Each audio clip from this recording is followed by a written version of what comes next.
मैं 8 महीने की प्रेग्नेंट थी और अपनी डिलीवरी के लिए अपने मायके गई थी। माँ ने मुझे फोन पर बताया, घर के पीछे की तरफ जो खाली जमीन थी ना, वहां पर एक नया कमरा बनवा लिया है। इतने सालों के बाद जैसे ही अपने घर में कदम रखा, कुछ अलग सा लगा। माँ, ये घर के पीछे की तरफ नया कमरा बनवाने की क्या जरूरत थी? अरे बेटा, घर के पीछे दूर दूर तक खाली जमीन है। तेरे पापा को कई दिनों से लग रहा था कि यहाँ पर एक कमरा बनवा लेंगे तो ताजा हवा मिल जाया करेगी। अब तो ये सब छोड़ और चल जल्दी से दूध पी ले।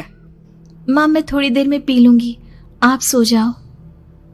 मैंने दूध का गिलास उठाकर उस खिड़की में रख दिया। पता नहीं कब आंख लग गई। अचानक से खिड़की के पल्लों के खड़कने की तेज आवाज आई। दूध का गिलास धड़ाम से जमीन पर आ गिरा। जमीन पर गिरते ही दूध का रंग लाल हो चुका था। मैंने खिड़की से झांक कर बाहर देखा।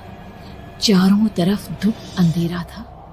उस अंधेरे की तरफ से कुछ आवाजें आ रही थी, जैसे छोटे बच्चे आपस में खिलखिलाकर मस्ती कर रहे हो।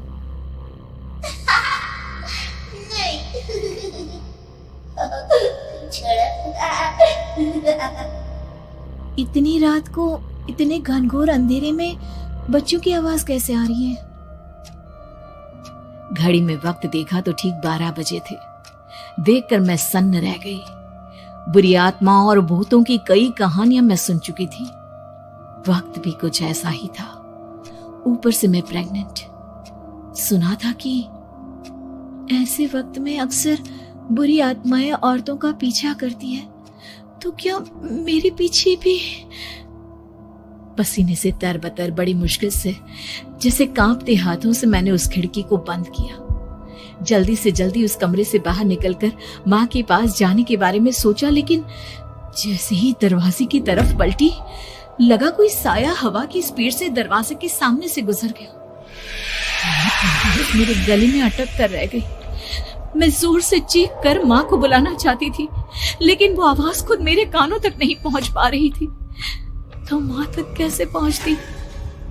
खिड़की के पल्ले एक बार फिर तेज हवा के झोंके से धड़ाम करके खुल गया और पूरी ताकत से मैं चीख पड़ी। जानती थी मेरी चीख की आवाज सुनकर कुछ ही सेकंड में माँ वहां पहुंच जाएगी, लेकिन ऐसा कुछ हुआ ही नहीं।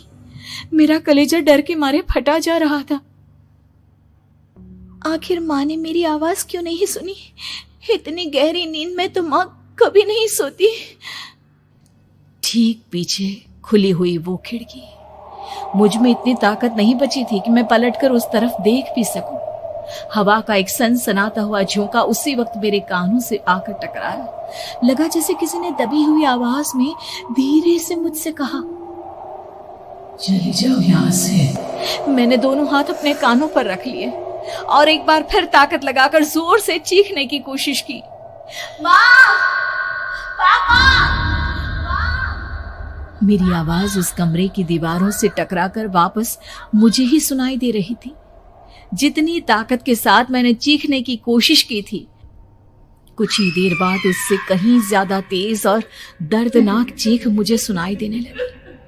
कि आवाज ठीक मेरे पीछे खिड़की से आ रही थी। वो आवाज मेरे कानों में पिघलते हुए लोहे की तरह गिर रही थी। उन आवाजों में हैवानियत थी।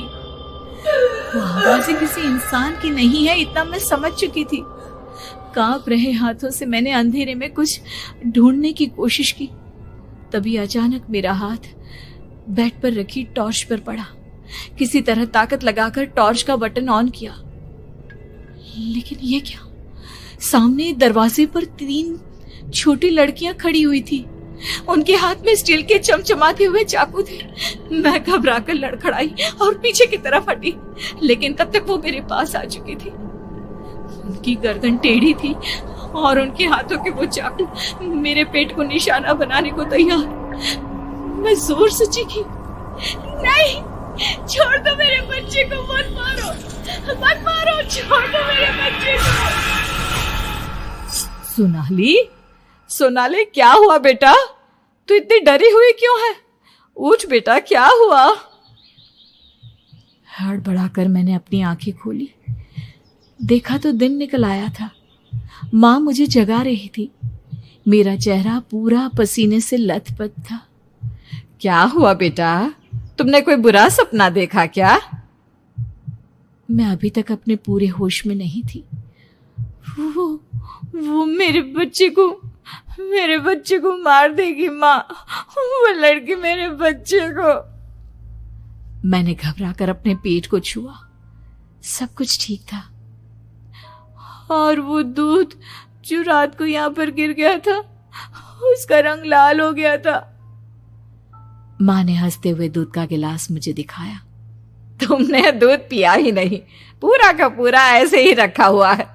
तुमसे कहा था ना सोनाली, सेहत के लिए लापरवाही ठीक नहीं बेटा।